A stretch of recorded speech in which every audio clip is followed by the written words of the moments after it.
Hello, everyone. Thank you for joining us. We'll get started in just a couple of minutes. In the meantime, if you want to introduce yourself in the chat box so everybody knows where everybody is from, that'd be great. Thanks.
All right, welcome everybody to this webinar. I'd like to thank Elliot Levine for taking this time to share the work that he and Mercy Corps is doing.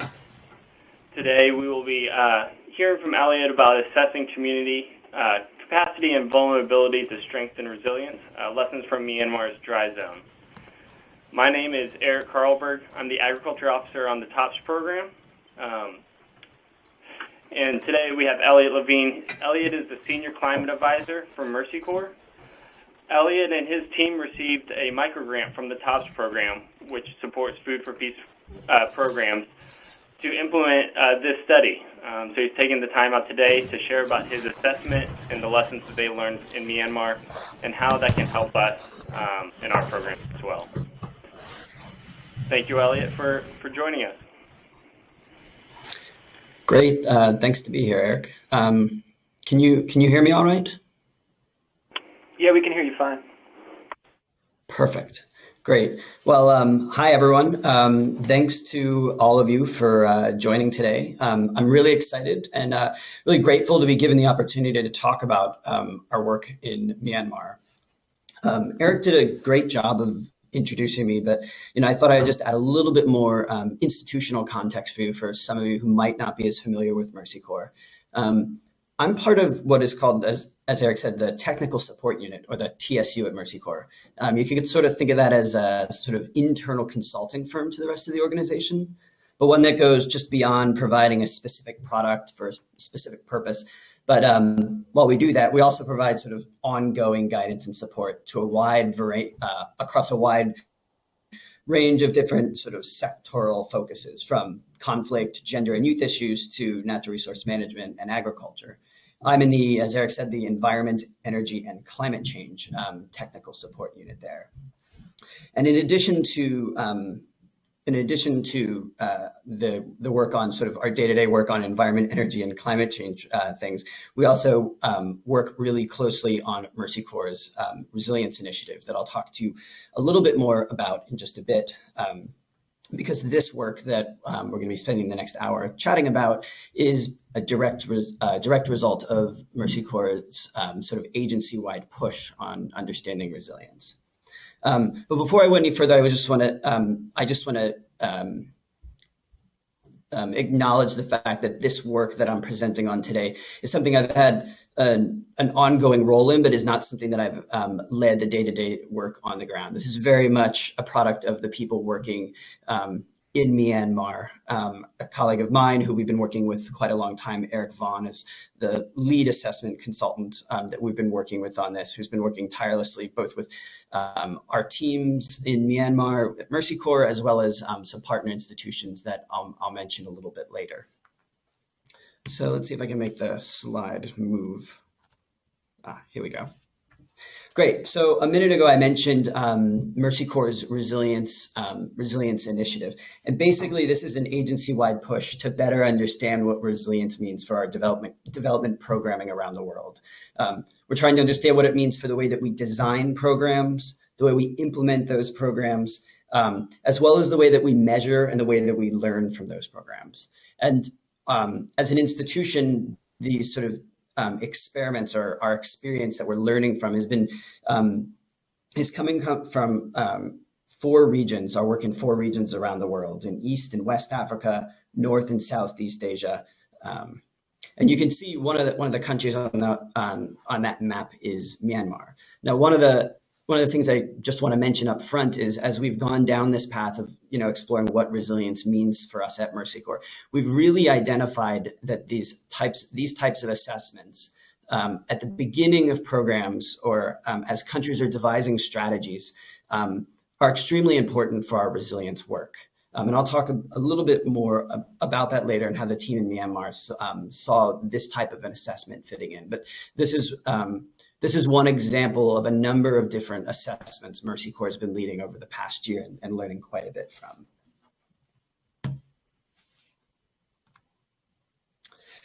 So you can see that one of the countries on that list was Myanmar. It seems that this slide is the formatting is a little bit off. There should be some text there for you to see, but not very much. And Mercy Corps has been implementing programs in Myanmar for a number of years now, both in the Delta and in the dry zone. Since 2011, Mercy Corps, in partnership with a number of NGOs, had actually been implementing some food security work in Rakhine State, in Chin State, and in the dry zone country. But as that program was coming to an end, there was an opportunity for that team to kind of take a step back and acknowledge the fact that, since they had been implementing programs in the dry zone and across the rest of the country, that a significant amount of change had been going on from an economic, social, and environmental perspective in Myanmar. And there was this ability to take a step back, acknowledge the challenges facing communities across all of those scales, and to try to take stock of what that all means for future programming in the dry zone for Mercy Corps. So that is basically the context. Let me see if I can move to the next slide. Right. So the context here is that, by taking this step back, what they wanted to do is actually produce some sort of an assessment, a stock-taking activity in a way, that would allow them to better understand all of these different challenges facing agricultural-based communities across the dry zone. They wanted to be able to better prioritize and link these challenges. There was already a lot of information and data gathered on the dry zone. The hard part was actually pulling it all together into a concrete picture and being able to actually develop a strategy. Ultimately, what the team wanted to do was develop a strategy with significant concise theories of change that would dictate exactly how Mercy Corps was going to operate in the future in Myanmar. So, how did we actually do this? Well, what I'm going to walk you through in the next couple of slides is exactly the sort of process we went through. The bulk of this presentation is just mostly going to focus on this process. And I'll talk a little bit about the results, but we're still actually in the stages of pulling together all the information across the various parts of this assessment.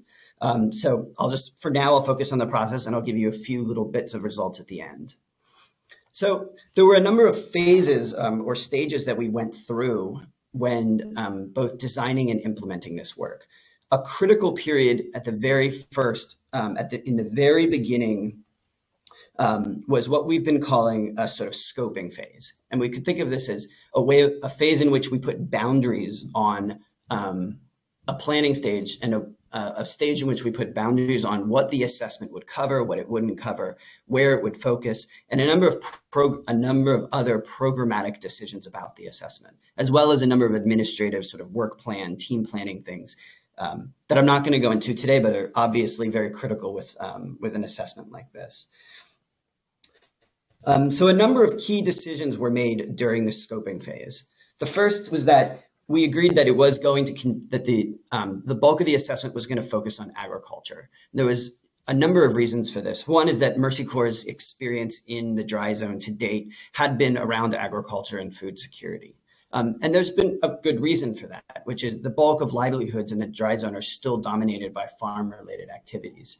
58% of of the people in the dry zone are farmers, and then the other 25 are farm labor.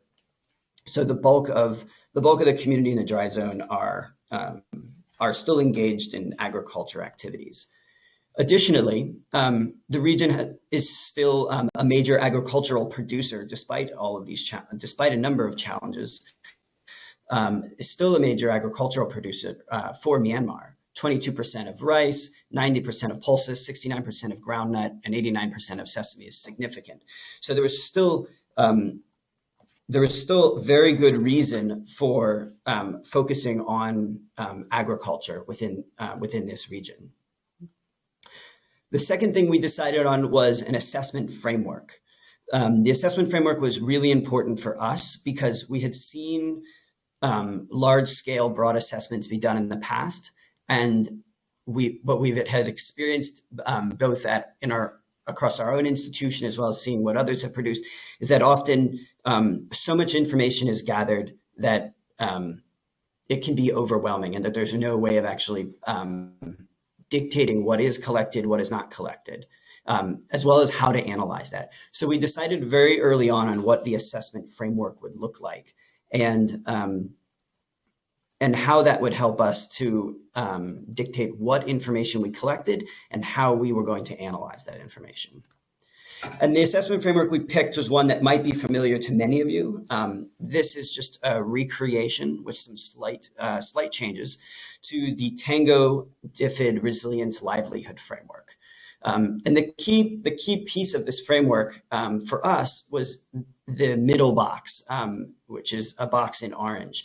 And what it illustrates is that you want to understand the impact that disturbances like shocks and stresses have on the different capacities that communities possess to be able to deal with change. So this was very important for us in both designing our assessment tools as well as then informing the types of information we collected across the dry zone.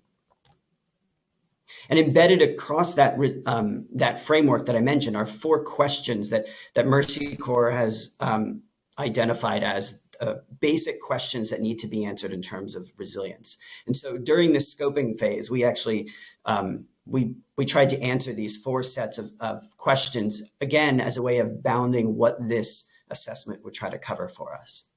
So the first question was resilience of what? You know, there's a number of ways we had to make a decision of, you know, were we going to focus on a small set of communities in the north area of the dry zone? Were we going to open it up the assessment to Myanmar as a whole? You know, how did we want to frame it? And so what we decided very early on was that we were going to do an assessment that would assess the resilience of the entire dry zone. So this very early on meant for us that this was going to be a rather large and very broad study. The second question that we had to consider was resilience for whom? In this case, we decided that I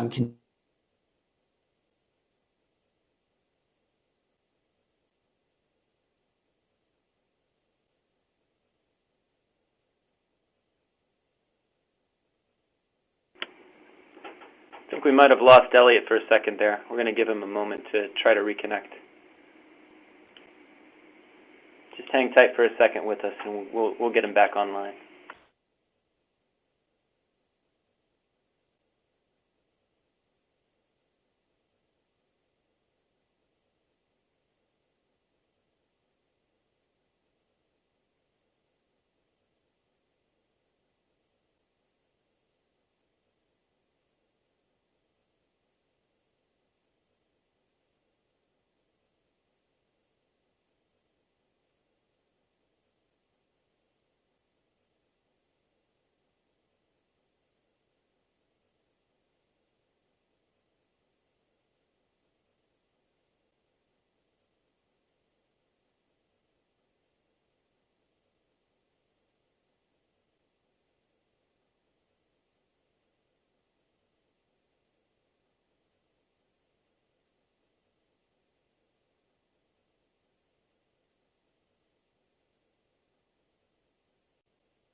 Everybody, could you just type in the chat box yes if you can hear me? We're just testing the sound right now and trying to get Elliot's mic back working. Okay, so it seems like sound is good from our end.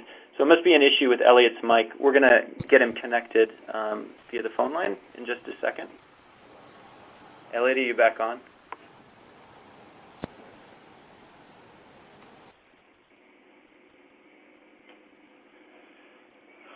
He can hear us.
Hi, Elliot.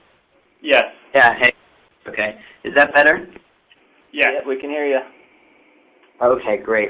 Where's, Eric, if you wouldn't mind telling me where I cut out? I don't know how long I was. You were starting to talk about resilience for whom? Okay, perfect. Perfect. So the second question that we wanted to answer very early on in the assessment that was important from a resilience perspective is resilience for whom. And as I mentioned earlier, we noted that we were going to focus on the assessment on the assessment would continue to focus on agriculture. So in this case, we definitely decided that we were going to continue to focus on agricultural-based communities, in particular dividing up the communities in different ways in terms of landless, so those communities that are mostly working on farms but don't own land themselves, small agricultural producers, and then medium agricultural producers. The other way that we looked at dividing up communities also was by access to water and access to markets. The third question that's really important to consider is actually resilience to what? These are the shocks and stresses that, or disturbances that communities face. And what we really wanted to look at, what we decided early on, was that we wanted to take a very holistic approach, looking at shocks and stresses from a variety of different local, regional, and national scales, and across a number of different systems. So from this very early stage, we decided that we'd be looking at ecological shocks and stresses, such as droughts or deforestation, economic stresses, such as price spikes for inputs, and governance shocks and stresses, such as unsupportive policies. The final question is actually resilience through what? These are the capacities through which communities actually are able to deal with a number of shocks and stresses. And these are things that Mercy Corps and other partner institutions and others working in the dry zone could actually work to enhance over time, as well as to, as best we can, try to reduce the shocks and stresses just mentioned. And if you went back and looked at that Tango Resilient Livelihood Framework, it outlines livelihood strategies, livelihood assets, and coping mechanisms. So we knew the assessment would have to identify and assess those as well. once those decisions were made and we understood a bit more about, and we decided upon the framework, we also knew that there was, that we needed some, we also early on decided that we wanted to be able to both look at, do an objective analysis as well as a subjective analysis. And so we knew we'd be collecting a lot of information, and we also had the idea that at some point we'd one day involve communities and gather community-level data, and I'll talk about that in a bit. But we also knew that there was, we wanted some semi-quantitative means for collecting and analyzing data in a more objective way. And so what we set out to do was to develop a tool that would allow us to do that. And if you remember, I said early on that the defining feature of that Tango framework for us was that it looked at the impact of shocks and stresses on the capacities that communities had. So the assessment framework or the tool was built around that. And in this case, what I mean by impact is that it's the effect that any one individual shock or stress, or the wording here is on the slide, of pressure, has on a livelihood strategy or coping mechanism. And so we were looking at impact across three different ways, or three different ways of measuring it. Trend is how is the shock or stress intensifying? The magnitude would be how many people or communities are affected. And severity is actually literally how bad was it really? So just to give you an idea of what this tool looked like, and by no means I'm not going to go through it all. Across the top you have shock and stress 1 and shock and stress 2, just to give you an idea. And then across vertically you have livelihood strategies and coping mechanisms, like we said, these capacities. And so for each shock or stress, we have a rating for trends, magnitude, and severity, as well as a total score. For each one of the livelihood strategies or coping mechanisms divides, then, you can add up the totals across all the different shocks and stresses. Sometimes there was only one. Other times, for a particular livelihood strategy, it could be up to 5 or 6. And you could get a final total sensitivity score. So you could look at which livelihood strategies and coping mechanisms were most vulnerable or most sensitive due to the number of shocks and stresses. This also actually allowed us to identify if a particular shock or stress was having a disproportionate effect on a particular livelihood strategy or coping mechanism, or if it was because of just such a large number of shocks and stresses facing it. So that's just a little bit about the tool. It was extremely helpful for us, and we'll talk a little bit about the outputs of what that research gave us in a little bit. So moving past now the sort of scoping phase that I was talking about, this upfront planning phase, the next key phase for us was a design workshop.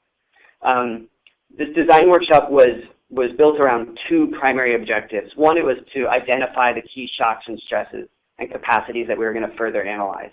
So earlier I mentioned that the assessment was going to focus on economic, ecological, and governance-related shocks and stresses. Those are pretty big categories, right? So we needed workshop participants, which were Mercy Corps staff who had been working in the field for a long time, partner research institutions as well as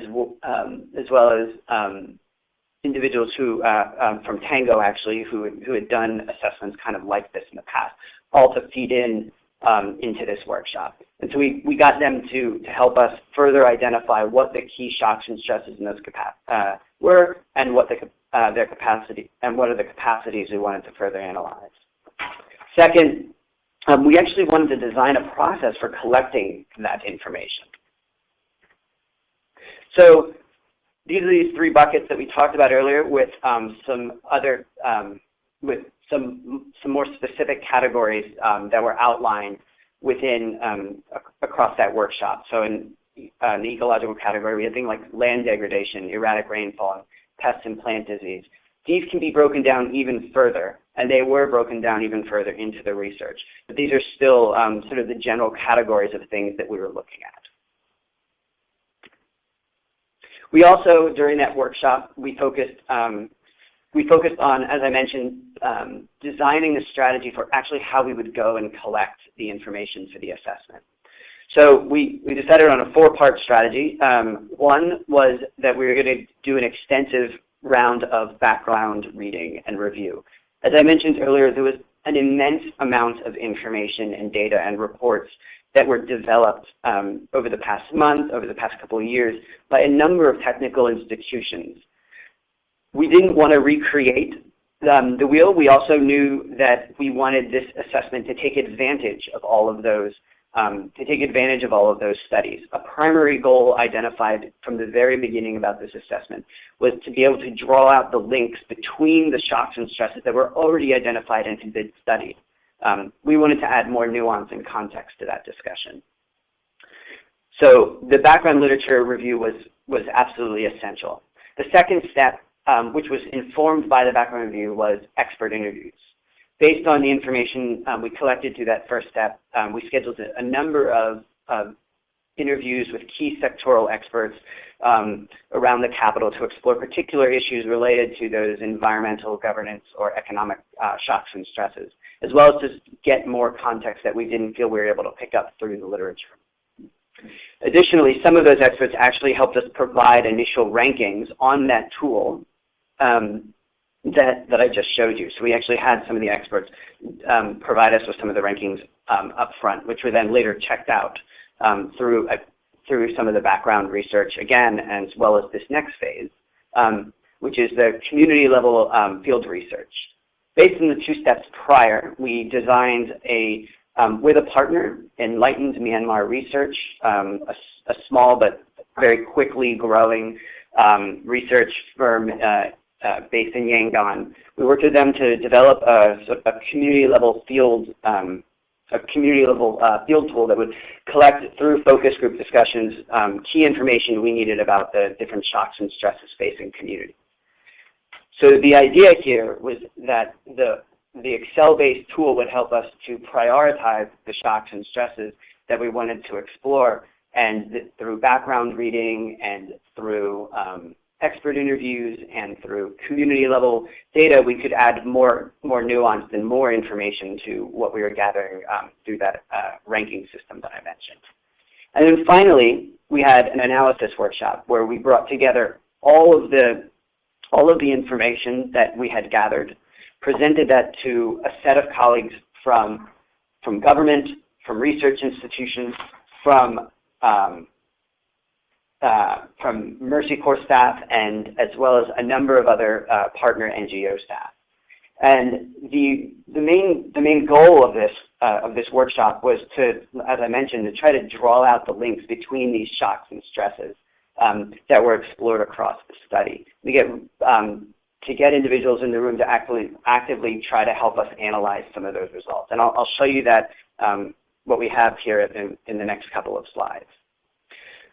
So as I mentioned, we're still in the process of analyzing these results. We've only really just gotten through the analysis workshop, and now we're in the midst of pulling all that information together and figuring out what that means for programming going forward. But there are a few things that are worth sharing up front. The first is, that Excel-based tool was good at identifying what the most impactful pressures were going to be across the dry zone. So the ones in red here: land degradation, erratic rainfall, unsupportive policy, indebtedness, and poor quality inputs, rose to the top as being consistently across all the different categories of communities, being the ones that were the most impactful, did the most damage to communities' capacity to deal with change.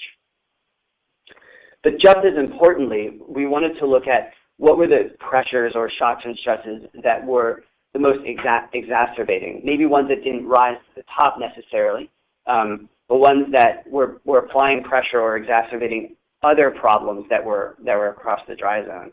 And these two in red here, erratic rainfall and unsupportive policy, are particularly good examples of how of a shock or stress that exacerbated other problems across the dry zone. A good example of that from the unsupportive policy example here is a now rather old government policy that mandated agricultural communities producing rice paddy, no matter without really consideration of exactly where they were in the dry zone and what the environmental and climate conditions they were a part of. So that exacerbated, erratic rainfall conditions. It exacerbated land degradation. It created problems with indebtedness. So across the board, unsupportive policy exacerbated a number of other issues.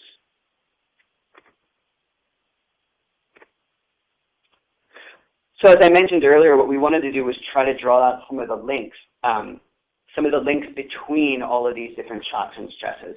And one of the things that that we learned a little bit through the tool, as well as through the background reading, but definitely through the analysis workshop and discussion with all those individuals there, was this self-reinforcing debt cycle, which some people have written about in the past. This debt cycle is something that's plaguing farming communities across the dry zone.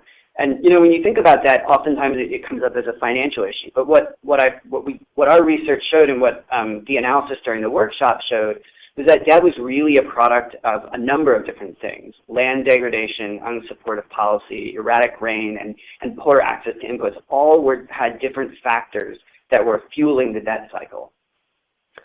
So what our goal here is to try to build out the complexity in this picture over time. So you can see the debt cycle is being fueled by these four sort of sub-cycles. And if you were to just zoom into land degradation, for example, there's a number of things now that, I mentioned land degradation as just a bigger bucket for some sort of more specific shocks and stresses. So land degradation in the dry zone, from our research, what we found is being driven by deforestation, erosion, salinity, and fertilizer and pesticide overuse. All of these things are causing problems across the dry zone in terms of land degradation. And what this shows is that sort of environmental or conservation issues in the dry zone are actually issues that are relating right back to debt. And so the goal in trying to do this type of work is actually to identify where Mercy Corps would like to focus our work. Where are our leverage points? If we want to break the debt cycle, potentially that means working on issues related to land degradation. Or potentially it means that we have to focus on access to inputs. In reality, it means that we might have to have some set of strategies that address all of those.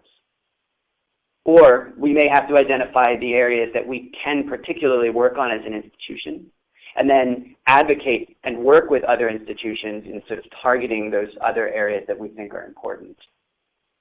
So that's where a lot of this work is going. Some other key differences that are worth sort of noting right now, I guess, as well, is that our research also found that access to irrigation and water markets and health services were some of the most defining features about what that meant for sensitivity of communities across the dry zone. If you were a community that had irrigation water, access to irrigation water, good access to market, and good access to health and services, your coping strategies and your livelihood strategies were generally much less sensitive. So these are key factors. Also, I mentioned those cross-cutting or exacerbating pressures before, things like erratic rainfall and unsupportive policy. Those were broadly, issues that communities of all types were exposed to across the dry zone, but definitely the poorest communities across the dry zone were most affected by those exacerbating pressures. And finally, the post-planting time, which is definitely a time of higher risk for farmers once they've made the decision about when they're going to plant and what they're going to plant. So it's pretty high risk, is that they've made most of the decisions they can make. That time becomes much less sensitive as communities have better access to irrigation, water, and better access to markets. So these are things that can help, Mercy Corps and our partners actually identify, if we want to reduce the sensitivity of communities, what are the types of things that we could be working on. And from irrigation water and market standpoint, the analysis points to a number of different sort of policy and market-related issues that we can work on to address those issues. So going back now, and this is just my last slide, going back now to a bit of the lessons learned on the process. Like I mentioned, this is one example of a vulnerability assessment that Mercy Corps has been doing. We have a number of others going on around the world, some like this, some very different. So we've been pulling together lessons learned. And we learned a number of things from this particular experience. The first is that the use of a framework was essential in providing guidelines on what would be collected and how that information would be collected. We had seen all too often this become a problem with, like I mentioned earlier, just getting bogged down in information, having too much of it, and then not really having a systematic way for analyzing it. That framework really provided us that guidance on how to develop the tool and then how to use it and analyze the information we collected. So that tool as well provided an objective means for ranking the different impacts. We knew really early on that we could collect a lot of subjective data, and that was something that we wanted to do, and something that Mercy Corps has a lot of experience doing, collecting community level data. But we also knew that we wanted the bulk of this work to also focus on collecting and analyzing information from a much more objective means. And so the tool that we designed actually enabled us to do that. The third thing was that in this case, community level research was a component rather than a centerpiece. Mercy Corps, as well as many other institutions, engages in a lot of community level research that is extremely important, but it's time consuming and it's very costly. For an assessment at a scale like this, both geographically as well as sectorally, we knew that while we wanted some community level information to be brought in, we knew it wasn't going to be feasible to have the community level research being the majority of the work that we did. So we had to work to find a way to actually integrate community level research into a much broader effort, and that was interesting. That was a really interesting thing for us to do. And I think in some ways it added a lot of value in terms of how we were able to allocate our time. The fourth thing I want to mention is the value actually added of having a local research partner. Working with Enlighten Myanmar Research was valuable because, one, they know the local context better in the dry zone better than we do. They've also been working there for a number of years, so everyone brought something to the table. But also they have the connections to institutions that Mercy Corps did not have. A really good example of that was when there was a problem with one of the permits that we had to visit one of the districts, and at the very last minute we were actually not allowed in. We were told we weren't allowed to go. So the EMR very quickly organized their resources and pulled some strings and got us a permit within just a few hours to visit another district that we hadn't planned on going to. So for us, this was it really saved us having that local research partner there. And then finally, this was a pretty. I'd just like to mention that this was a pretty small effort in terms of the amount of people actually engaged in this work. There were two key people, as I mentioned, Eric Vaughn, who led this work, who we had been working with for quite some time, and myself, sort of feeding into the process at various points throughout. We by keeping our team small, we were able to streamline our work and really focus in on the information that we were collecting and kind of analyzing it as it came in.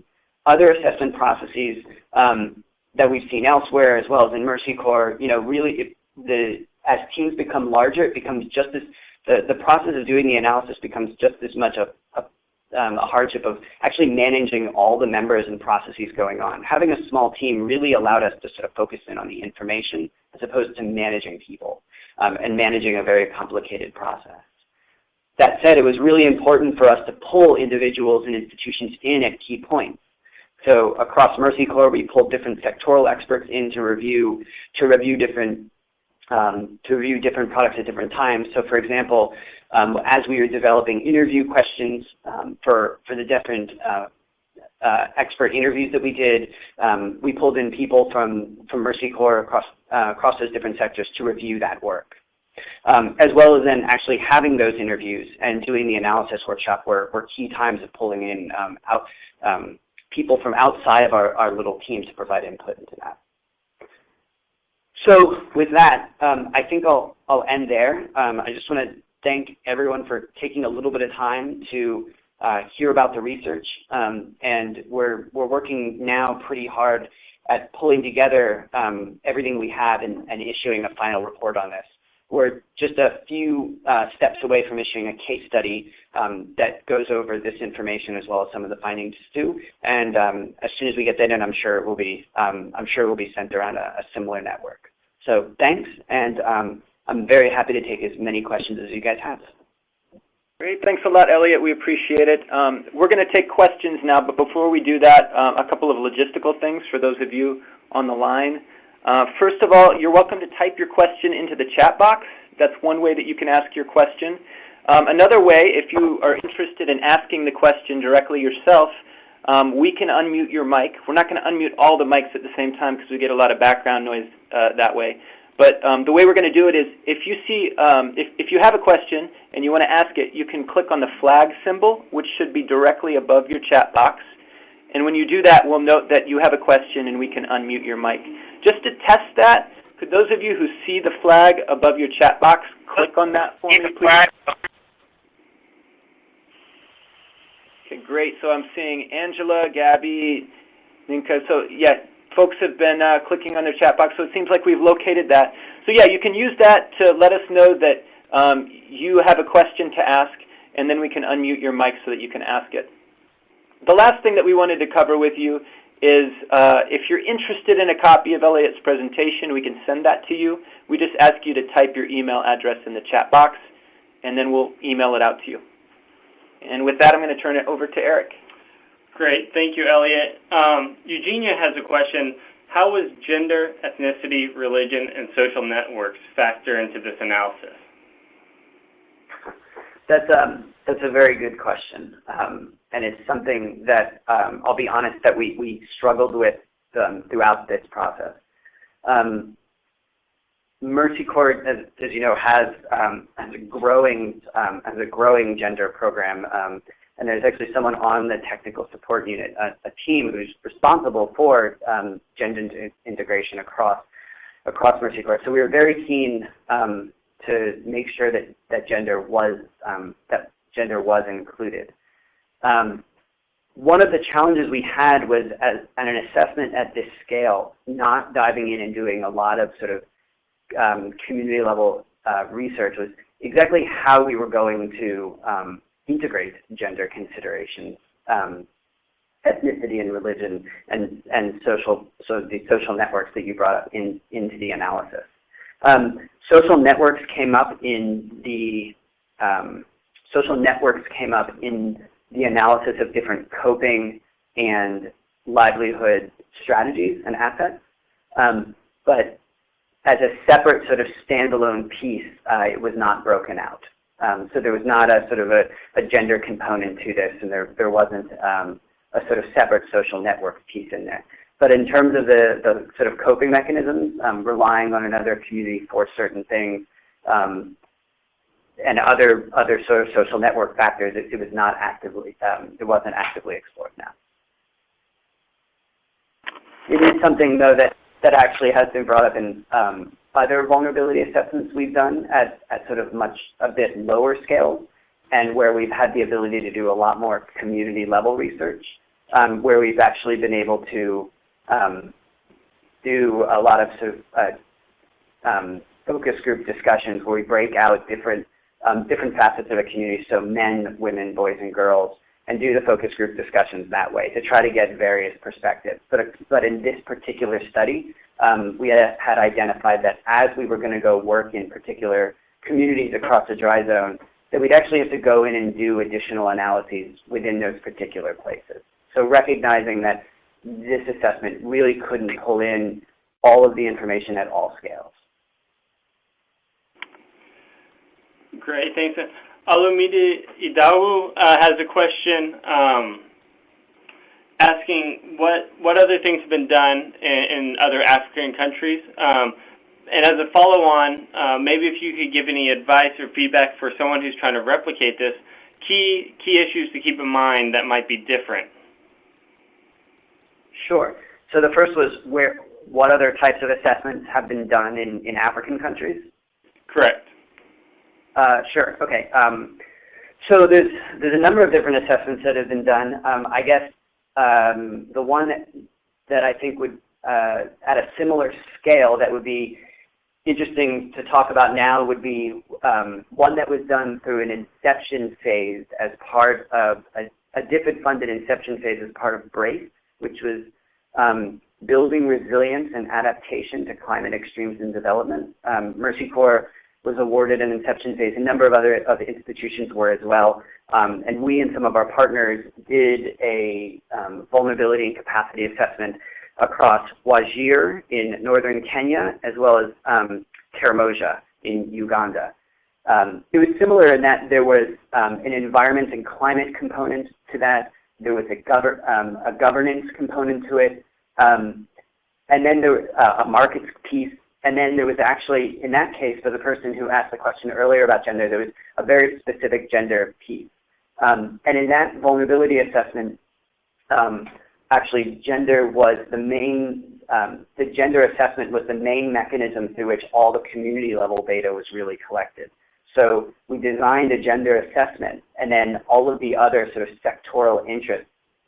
Mine was focused on environment and climate, but as I mentioned, there were others focused on markets and governance, all fed in questions and tools and things to try to infuse that broader gender analysis at the community level with other considerations.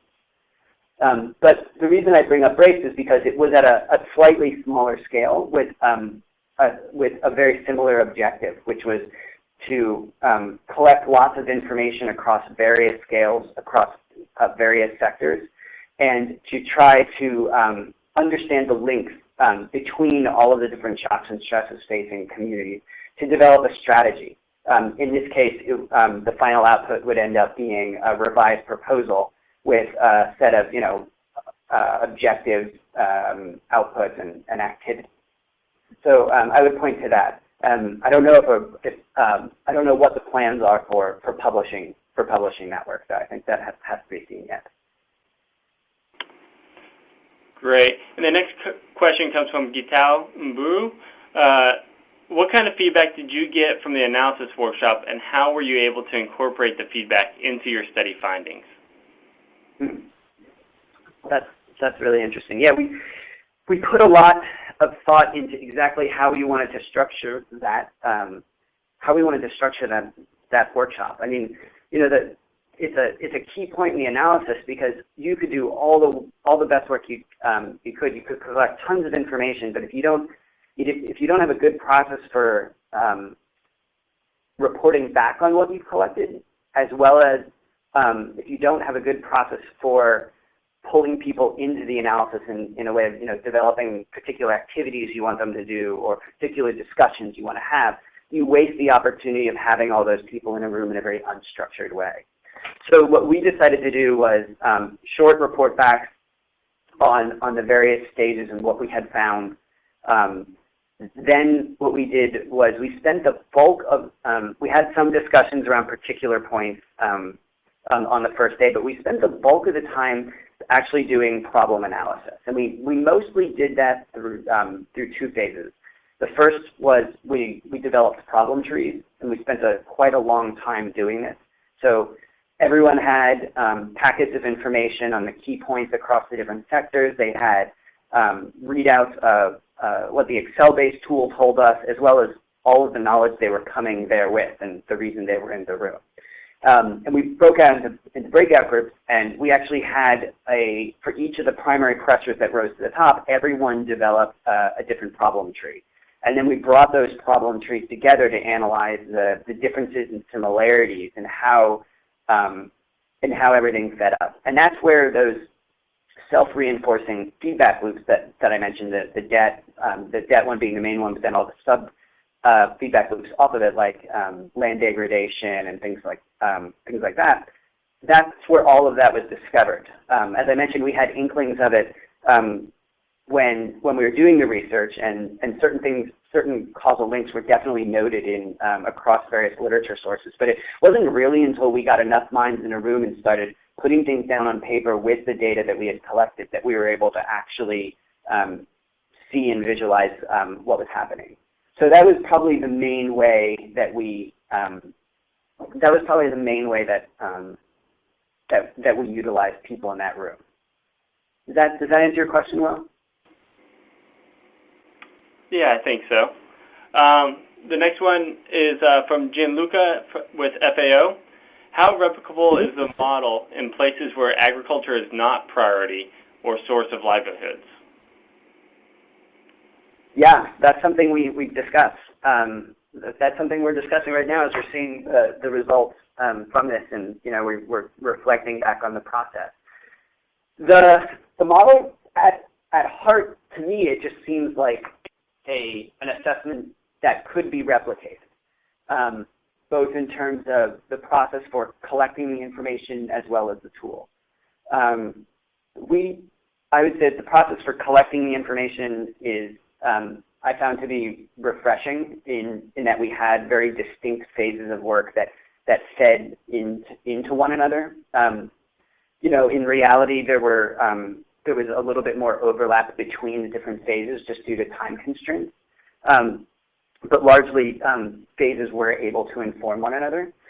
Second, the basic framework behind the entire analysis, looking at the effect that different shocks and stresses from these various systems have on communities' capacity, that's just at the heart of understanding resilience, right? Shocks and stresses and capacities to deal with them is the heart of really understanding resilience. So if you're trying to understand community vulnerability and resilience in any context, really you could just sort of switch out the different shocks and stresses that are being identified.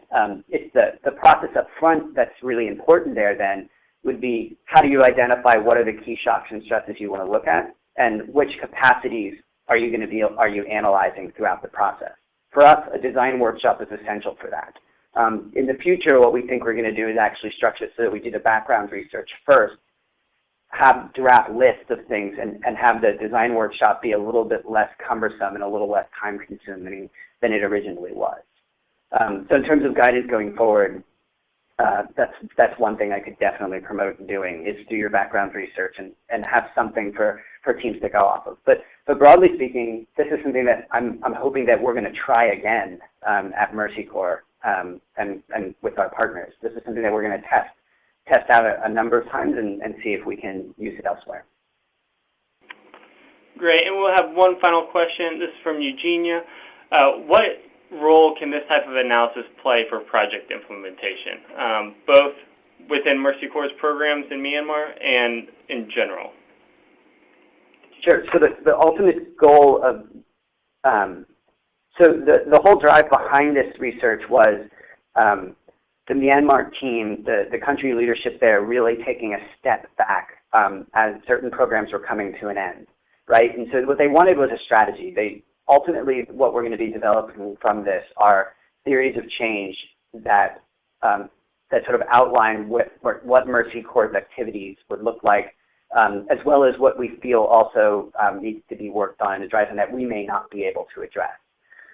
That said, at that higher level, that's a strategy at a higher level that we are then going to actively seek funding for and design programs around. That doesn't necessarily mean, though, that additional analyses is not going to be needed. In fact, it probably will be needed. So at this stage, this assessment is really about, like I mentioned, taking that step back and developing this broader strategy, and then thinking about what are the types of activities that we need to be engaging in to address what our theories of change outline, and then, okay, great, now what are the funding opportunities and processes that we can engage in that are going to help us to get there? So instead of just going after every activity or every potential opportunity, we'll actually we'll have a strategy for exactly what type of change we think we need to see across the dry zone, as well as an evidence base for why we see that. So in some cases, this is a little bit about pre-positioning ourselves, both in terms of our research, as well as sort of in terms of developing our own internal ideas of exactly what we'd like to see happen across the dry zone. Great. Elliot, thank you so much for taking the time today to share about your work. Additional information about the Small Grants program can be found at thetopsprogram.org. or you can email me at ecarlberg@dc.mercycorps.org. Thank you for everyone who joined us today. We hope you enjoyed this webinar. Thanks, everyone. Thanks.